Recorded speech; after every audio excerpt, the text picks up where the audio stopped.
Capítulo 35. Uma caminhada pelo deserto. Surpreendentemente, demoramos apenas 3 dias a ficar prontos para voltar a Salt Lake City. Passamos os 2 primeiros a separar as nossas coisas, deitando algumas fora e escolhendo as que queríamos levar conosco na viagem. Fiquei espantada ao descobrir a quantidade de tralha que tínhamos acumulado, na sua maior parte tirada de contenitores de lixo ou de outros acampamentos de sem-abrigo. Escolhemos e decidimos a tentar manter as nossas mochilas leves, um objetivo em que falhamos miseravelmente.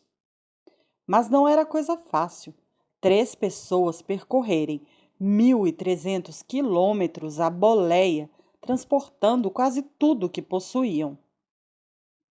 Depois de nos termos organizado, Mitchell passou algum tempo a pregar na cidade para conseguir algum dinheiro. Nunca soube quanto juntou. Nunca partilhou esse gênero de informação com Barzy ou comigo, mas sabia que não era muito. Nessa tarde, sentou-se e olhou para mim. Temos de cortar-te o cabelo, disse. Cortá-lo muito curto e pintá-lo também. É a única maneira de ninguém te reconhecer. Abanei a cabeça, desafiadora. Não ia deixá-lo fazer uma coisa daquelas. Ia ter de me amarrar para me cortar o cabelo. Sim, vamos ter de cortá-lo e pintá-lo, continuou ele. E sabes que mais? Passou os dedos pelos próprios cabelos. Sou capaz de ter de pintar também o meu. Aquilo não fazia qualquer sentido. Ele não era um fugitivo. Não tinha fotografia espalhada por todo o país. Ninguém ia reconhecê-lo, mas fazia-o sentir-se importante pensar que podia andar alguém também à procura dele. Voltou-se para mim e sorriu. Sheaz Jashub, como é que achas que vou parecer louro? Aquela era fácil. Ia parecer um velho com o cabelo pintado. Já parecia um cruzamento entre Rasputin e Osama Bin Laden, e, em minha opinião, um pouco de cabelo louro não ia fazer grande diferença. Barzy escolheu este momento para intervir na conversa. Não concordo que a obrigues a cortar o cabelo, disse. Olhei para ela, surpreendida. Naqueles 9 meses, desde que os 2 tinham me raptado, era a primeira vez que intercedia para me proteger. O cabelo de uma mulher é a sua coroa, continuou. Não seria justo obrigá-la a cortá-lo. Tens de arranjar outra maneira. Ao olhar-lhe para a cabeleira encordoada e grisalha, percebi que toda aquela conversa a respeito de cortar e pintar cabelos a tinha perturbado. No fim, seria a única a ficar com cabelos grisalhos e não queria sentir-se excluída. Mesmo assim, fiquei contente por ela ter dito aquilo. Mitchell refletiu durante um par de minutos, incapaz de anunciar a sua decisão. E então a cara dele iluminou-se como uma lâmpada. Já sei! Não vamos pintar-lhe nem cortar-lhe o cabelo. Vamos fazê-la usar uma peruca. Aliviada por poder conservar os meus cabelos, assenti com entusiasmo. Mas não me pareceu que fosse assim um grande golpe de gênio. Arranjar-me uma peruca não seria a resposta óbvia? No dia seguinte, Mitchell levou-nos as 2 até El Cajon. Dirigimo-nos a uma das áreas comerciais e entramos na loja de $1. Claro, pensei, sarcástica. O sítio ideal para comprar uma peruca de qualidade. Mantive-me quieta e calada ao lado de Mitchell enquanto Barzi tentava encontrar a peruca certa. Uma decisão que não tardou a degenerar em discussão. Ao olhar para as opções, não pude deixar de me encolher. A melhor maneira de as descrever era bolha de cabelo cinzento de velhota. Dei uma vista de olhos ao expositor, à procura de qualquer coisa que fosse um pouco menos cinzenta do que as outras. Até que encontrei uma que tinha mais alguns fios de castanho. Voltei-a e li a etiqueta. Tiger Lily. A ironia quase me fez rir. Escolhemos aquela peruca. Em seguida, gastamos uns exorbitantes $1,29 num par de óculos de sol igualmente elegantes e saímos da loja. Uma vez de regresso ao acampamento, Mitchell obrigou-me a pôr o meu disfarce. Então olhou para mim e sorriu. Estava orgulhosíssimo. Era como se, voilá, eu já não parecesse eu. Mas eu sabia a verdade. Parecia ridícula. A peruca não me servia e tinha de estar constantemente a ajeitá-la para impedir que madeixas de cabelos louros espreitassem da parte da frente, sobre a testa. Os óculos de sol tinham lentes verdes.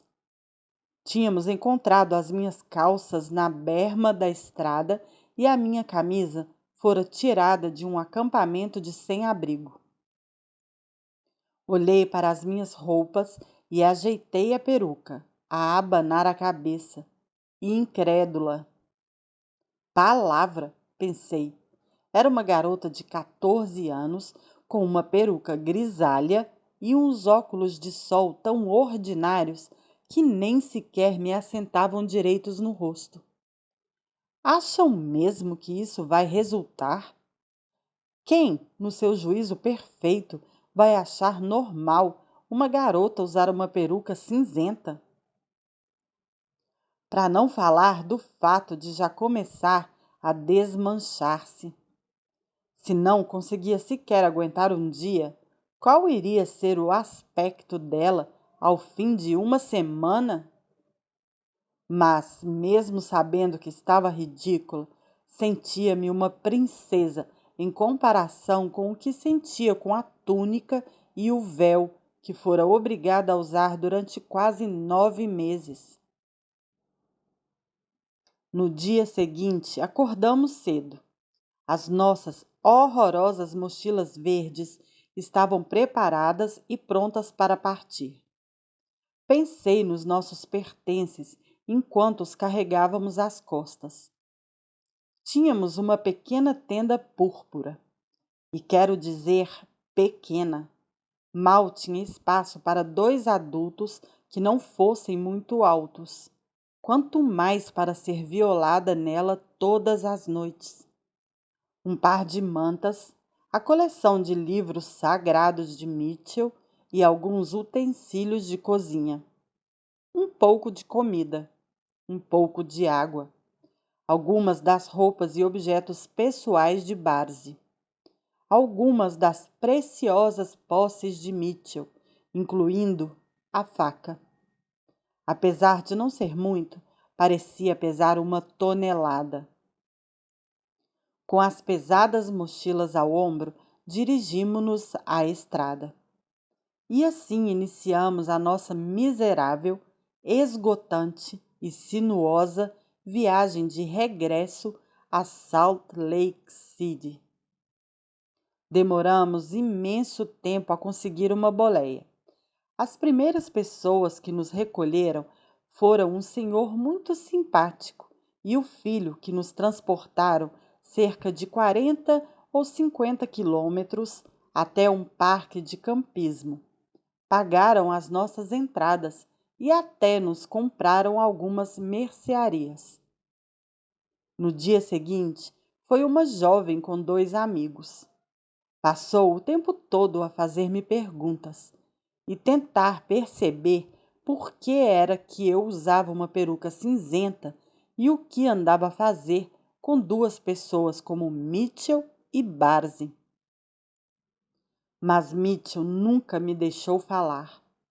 Sempre que ela perguntava qualquer coisa, ele metia-se na conversa antes que eu tivesse tempo de responder. O que foi um alívio. Eu nem sequer era capaz de olhar para ela, quanto mais responder às suas perguntas. Estava tão habituada a estar sozinha, tinha tanto medo de enfurecer Mitchell e ficava tão intimidada com qualquer espécie de contato humano que me aterrorizava ser bombardeada com perguntas. Ao fim de 9 meses de ameaças e manipulação constantes, era impossível para mim falar com quem quer que fosse, exceto Mitchell e a sua intratável mulher.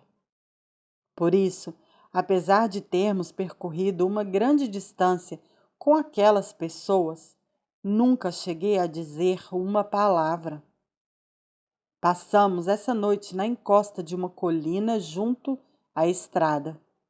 Já não tínhamos água nem comida, e eu estava faminta e exausta. Os carros passavam a uma velocidade louca. Mitchell não queria que fôssemos vistos, mas a colina era despida e não havia onde nos escondermos. Por isso, acordamos muito cedo. Levantamos o acampamento e começamos a andar ainda antes de o sol nascer. Caminhamos quase todo o dia. Estava muito calor e foi um esforço esgotante.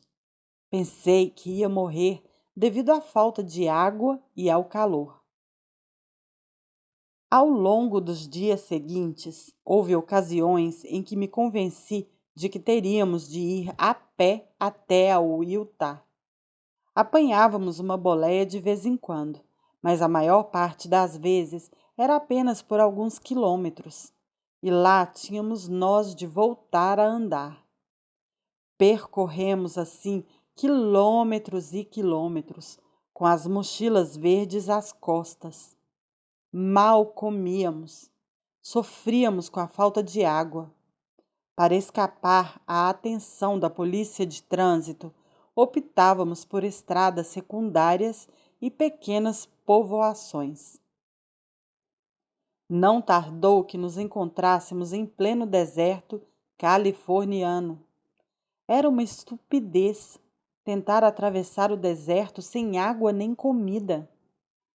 A dada altura, estávamos parados num solitário cruzamento numa povoação, cujo nome nunca soube. Havia um restaurante de empadas numa esquina e um generoso desconhecido levou-nos lá e ofereceu uma fatia de empada a cada um de nós.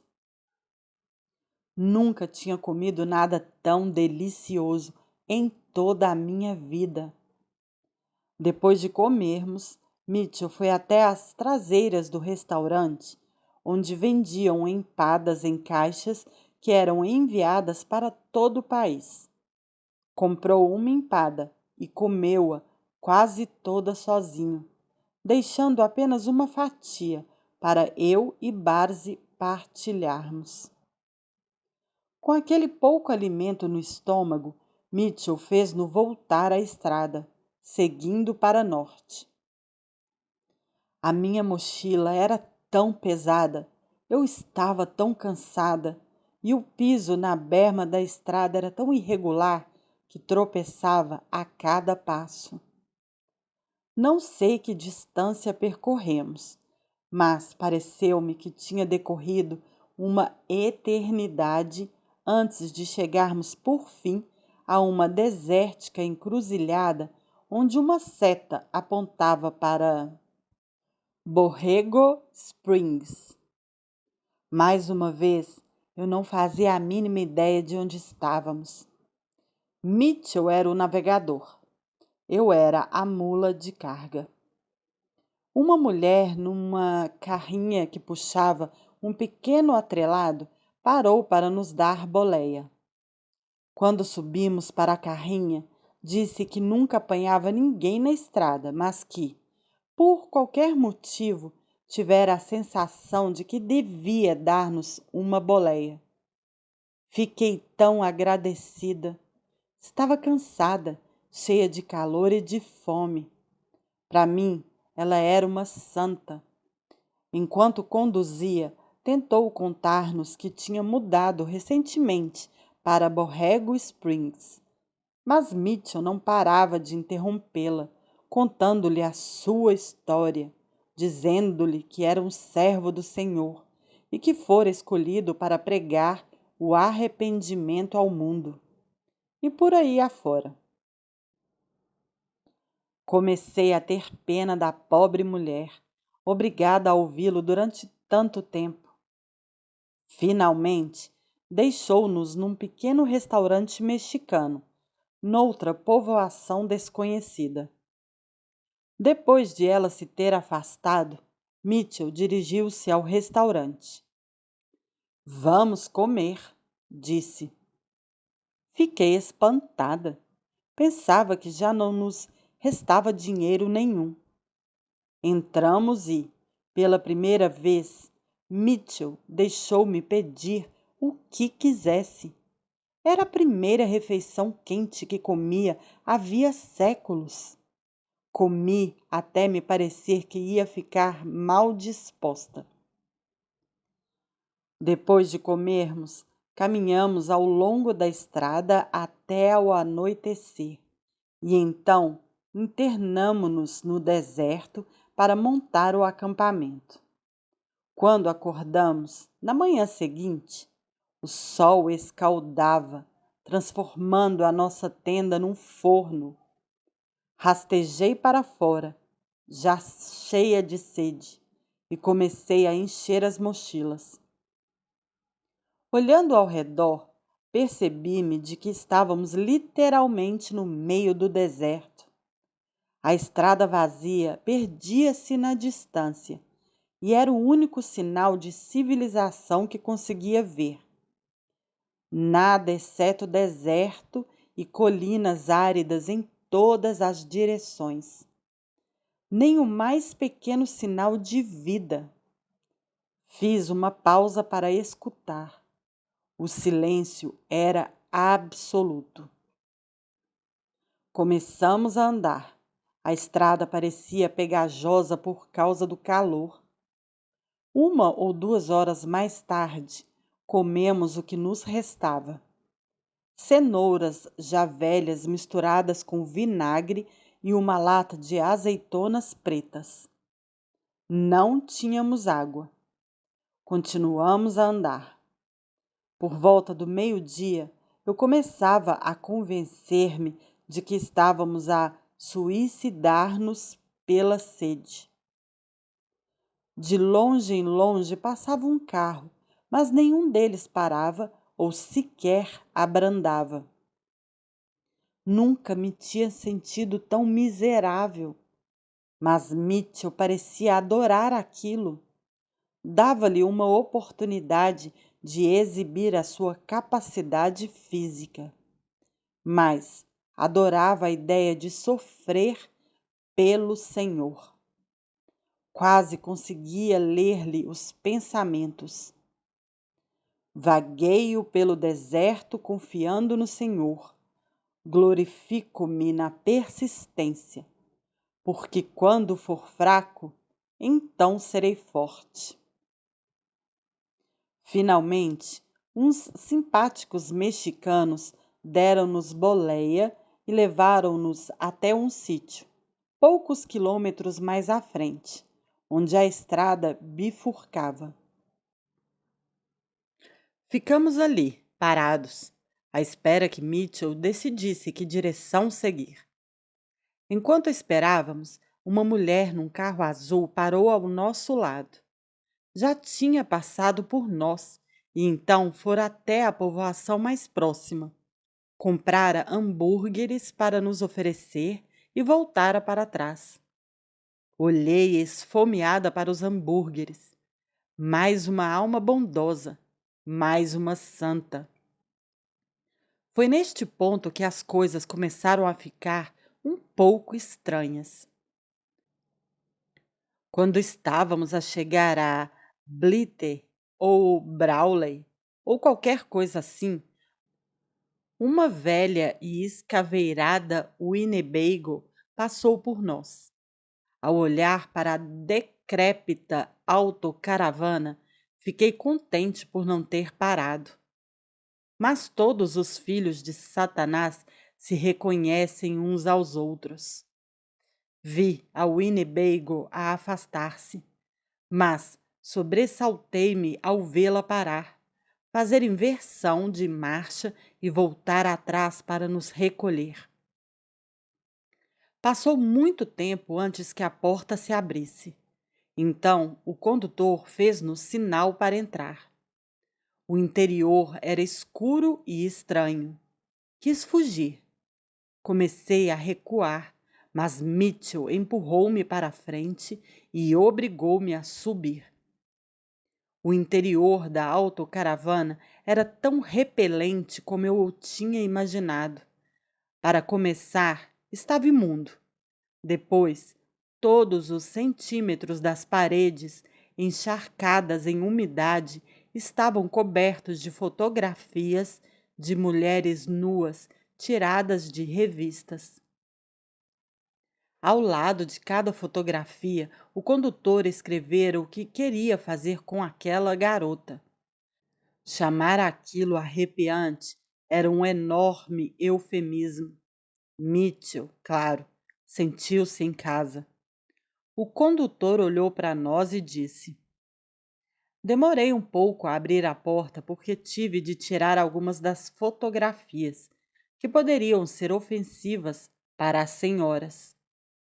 Olhei ao redor, enojada. Quer dizer que isso não é ofensivo? Pensei. Abanei a cabeça. Sabes o que me levou a parar para vos apanhar? Perguntou o homem, dirigindo-se a Mitchell. Tens essas duas senhoras contigo. Falava com Mitchell como se nós nem sequer ali estivéssemos. Senti-me como uma vaca de Mitchell, ou coisa assim. E o condutor nunca tirou os olhos de nós enquanto falava. Era óbvio o que estava a pensar. Falaram a respeito daquilo durante algum tempo, mas Mitchell deixou bem claro que não ia acontecer. O homem assentiu. Ok, não tinha importância. Podiam continuar a ser amigos. Pouco depois, Charlie, o condutor da Winnebago, estava a falar-nos do campo de nudismo aonde se dirigia. Não querem ir comigo? Perguntou. Claro que Mitchell queria. Charlie levou-nos até um oásis secreto no meio do deserto, onde havia uma nascente quente. Não tirava os olhos de mim, à espera que eu me despisse, mas Mitchell não estava disposto a partilhar-me, nem sequer visualmente. Entregou-me uma grande t-shirt e uns calções velhos e disse-me que os vestisse. A nascente parecia fresca no calor da tarde e havia montes de gente nua por todo lado. Na sua esmagadora maioria, velhos engelhados como ameixas secas. Ficamos sentados na água fresca, rodeados por palmeiras, até que o sol se pôs.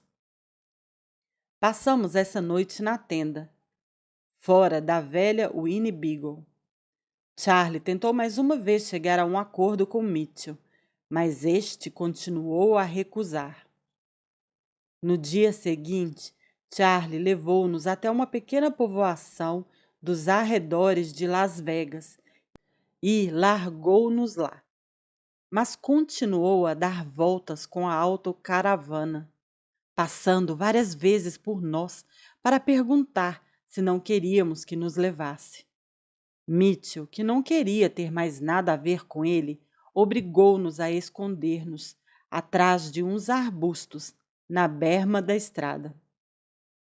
És minha, proclamou. Não vou partilhar-te, por mais boleias que ele nos ofereça. Senti um aperto no estômago. Mitch não ia partilhar-me a troco de uma boleia. Mas, e se lhe fizesse uma oferta melhor? O pensamento provocou-me náuseas. Depois de Charlie ter finalmente desistido e ido embora, voltamos à estrada. Outra boleia de um outro homem simpático, no outro carro decrépito, deixou-nos noutro cruzamento, numa estrada sem nome, no meio do deserto, sob um calor sufocante. Recomeçamos a andar, sem água, sem comida. O dia passou sem que nos fosse oferecida nova boleia. A manhã seguinte nasceu tão quente como as anteriores. Caminhamos e caminhamos, sempre na esperança de que alguém nos desse uma boleia. Mas os carros passavam sem parar. Por essa altura, a minha pele branca tinha se tornado encarnado cereja. Tinha as faces e o nariz cheios de bolhas e a sangrar. As queimaduras solares eram muito dolorosas, e ter de carregar a pesada mochila às costas tornava tudo pior. Acabei por pegar numa das camisolas interiores de Mitchell e enrolá-la à volta da cabeça, para proteger o pescoço e o rosto. Ao fim da tarde, estava desesperada por um gole de água. Não sabia quanto mais tempo conseguiria aguentar. De repente, uma carrinha branca parou ao nosso lado. Um homem muito novo apeou-se e começou a entregar-nos garrafas de água gelada. Disse que tinha passado por nós na estrada e seguido até a povoação seguinte para comprar água. Depois voltou para trás para nos dar a água. Mais um gesto de bondade, mais um santo, um pouco mais de forças para continuar.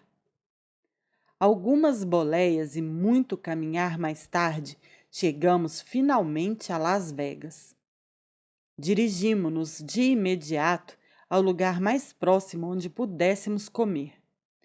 Quando entramos no Burger King, muitas pessoas olharam para nós, cochichando entre si, o que não tinha nada de invulgar.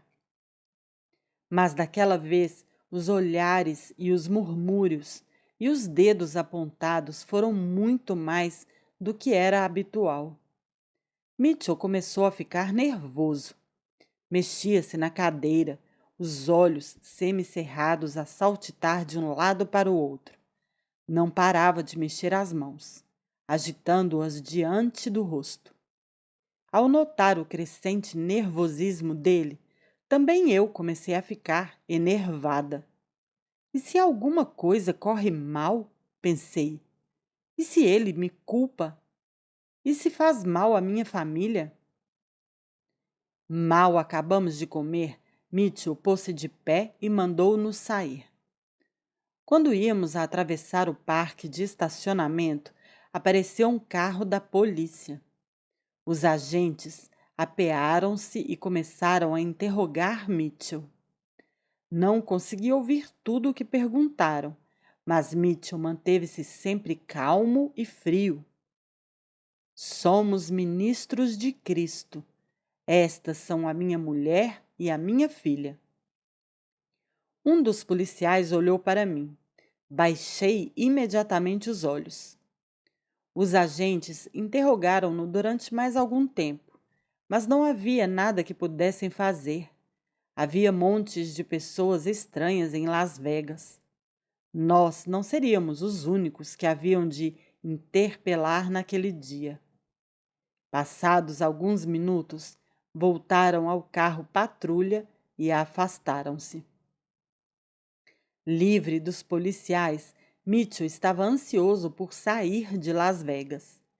Tinha o rosto contraído pelo medo e rouquejou, furioso, quando se voltou para mim. Quando chegarmos ao Utah, vamos para o acampamento superior e tu vais lá ficar. Não voltas a sair do acampamento até que o Senhor diga que é tempo de saíres. Até que o Senhor diga que é tempo de saíres? Sabia que isso significava para sempre. Comecei a tremer de medo. Não era para aquilo que eu queria regressar ao Utah. Tinha de ser vista na cidade, se queria ter alguma esperança de ser resgatada. Nunca ninguém me encontraria na montanha. Fechei os olhos e comecei a rezar. Por favor, Deus, ajuda-me a encontrar uma maneira.